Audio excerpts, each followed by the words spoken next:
Hi, class.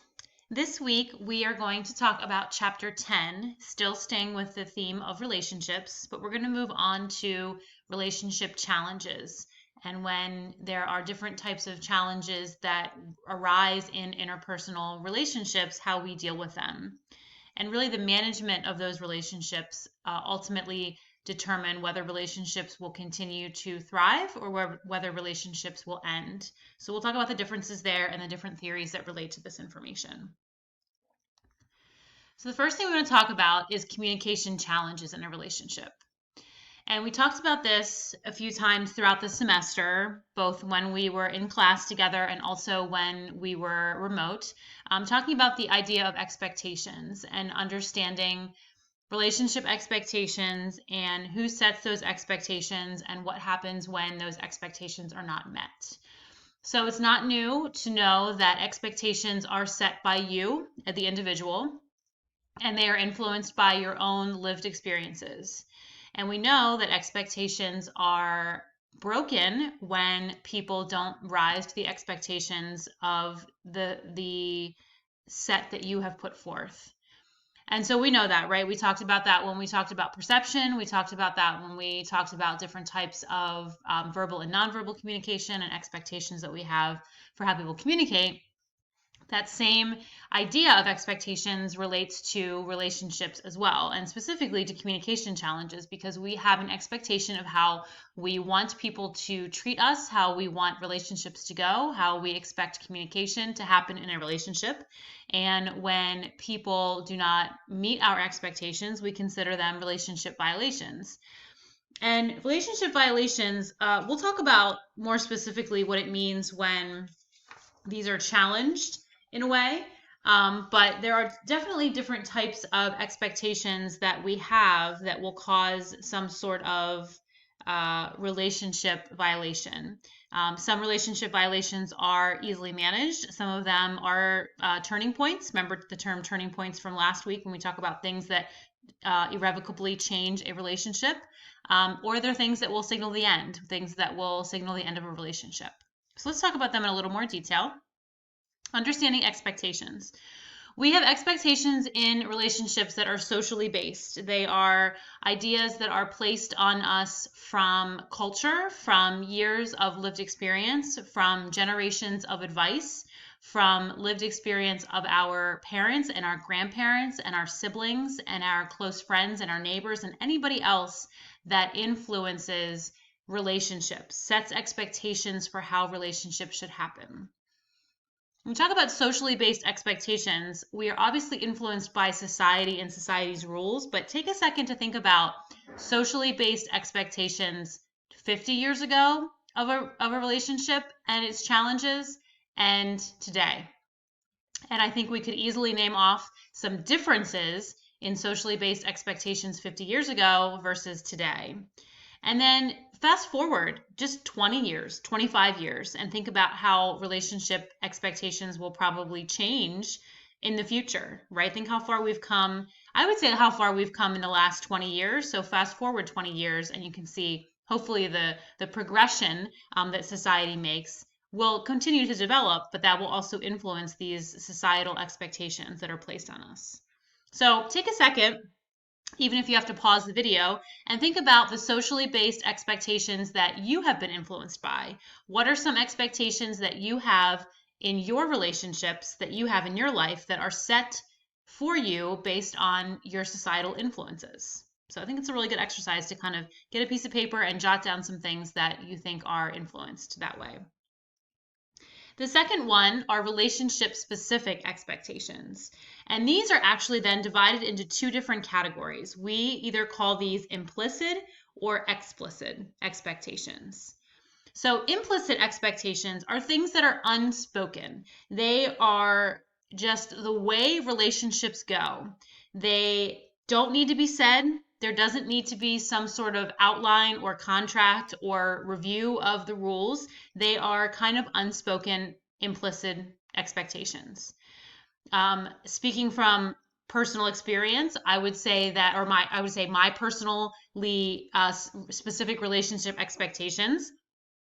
I would say that an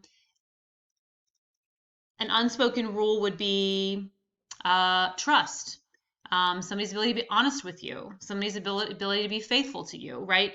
These are rules that I would say in my relationships that I have in my life are implicit. I shouldn't have to tell you to tell the truth. I shouldn't have to tell you to be honest with me. I shouldn't have to tell you that you are to be faithful to me, right? And the same goes back to my relationship, the kind of other part of a relationship I am to somebody else in my life. Unspoken rules. Explicit expectations are things that are kind of stated in conversation as you grow in a relationship. There are things that you kind of agree upon kind of naturally because you have conversations and you decide that this is how it's going to go, and those are the expectations that we have. I always give the story of expectations that I have versus a friend of mine who actually was my college roommate. We had this conversation one time because in holidays in my family with my husband and I are a little challenging because of my husband's work. So we have to kind of make it work around some shift work that he has, and he works a lot of holidays, unfortunately, because of his job. So as we go through different holidays through our lives, we always try to split our times with our families. And there's an explicit expectation that I think was set pretty early on in our relationship that we would together try to visit our family. So I would together go with him to his family for a few hours. We would eat, have food, enjoy company, enjoy the holiday, and then we would then go to my side of the family together, right? We would leave together and go there.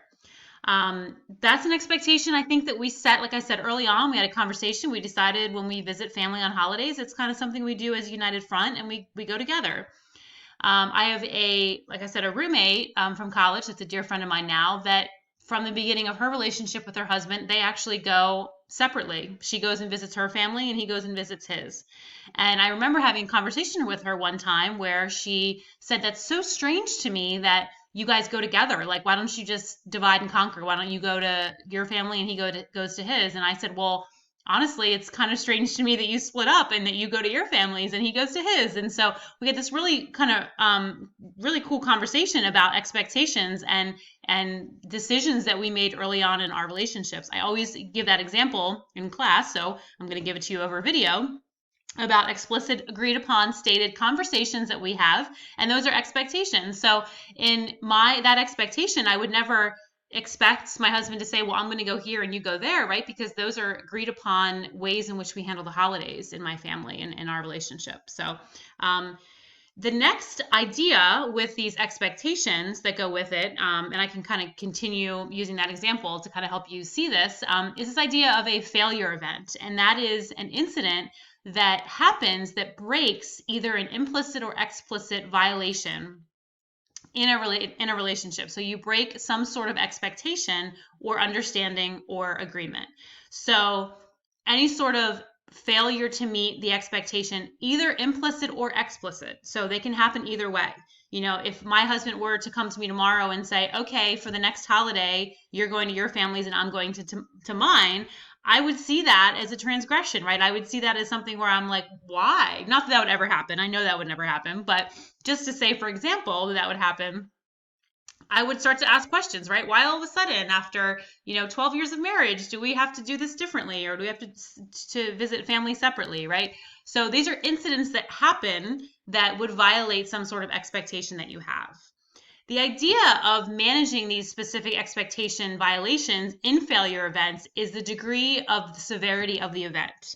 So you ask yourself, is wanting to go to visit family separately really something that would move a relationship backwards, right? Still using the same example that I gave you. Would that really move the relationship backwards? Obviously not, right? It might literally just be a time-saving measure based on whatever's going on. Whatever it may be, you ask yourself that. But think about some of the implicit expectations that you might, know about in other relationships or see in relationships in your own life.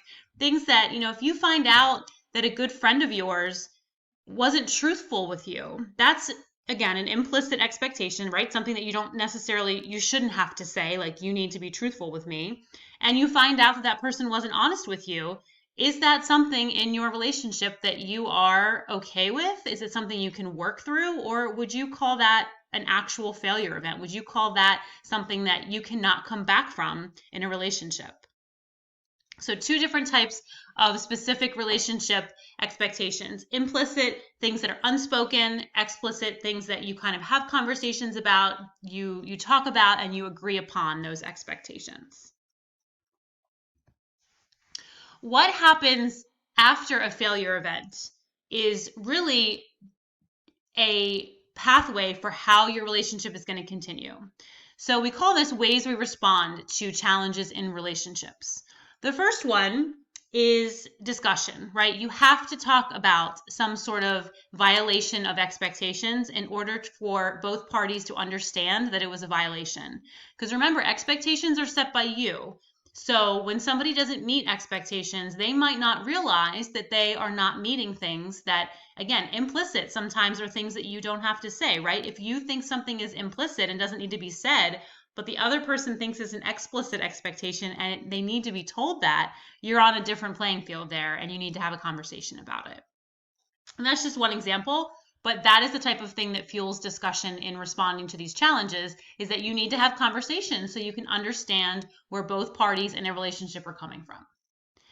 The second one is forgiveness, and that is this idea that it's the book calls it a moving on technique, but it's this idea that you have to seek it and grant it in order for forgiveness to be a way to respond to a challenge. Meaning you have to want somebody to forgive you, and you have to then get that person to understand that you are worthy to be granted forgiveness. Flip side of that is somebody seeking it from you, and you have to understand that granting them forgiveness is something that is important to them and important to the relationship. If you don't seek forgiveness or you don't feel that it is worthy to be granted, those are true failure events. Those are true things that will end a relationship, will change the trajectory of a relationship forever. So you have to decide, is forgiveness worth the cost analysis that you're going to have when you decide whether forgiving somebody and moving on, a moving on technique, is going to be worth it. The opposite of forgiveness is retaliation. And that is the idea that when you respond to challenges in a relationship, not by seeking and granting forgiveness, but by saying, well, you hurt me, I'm going to hurt you. So you do something back to somebody because you want them to feel what you're feeling. They violate an implicit expectation, maybe something that's your trust of them, and so you're going to do something back to them that is going to violate their trust, something that you know they think is valuable in a relationship, and you're going to break that. I think it goes without saying that number 2 is a healthy way to respond to challenges in a relationship, and 3 is an unhealthy way to respond to relationship challenges and communication challenges. Obviously, the discussion has to happen, but how you go from there, whether you choose to seek or grant forgiveness or you choose to retaliate, is going to determine kind of the next steps after you move on from a relationship. So let's talk about some important pieces of the way in which we manage each step of a relationship. And I'm going to move this on to the next video. So we'll go on to part 2.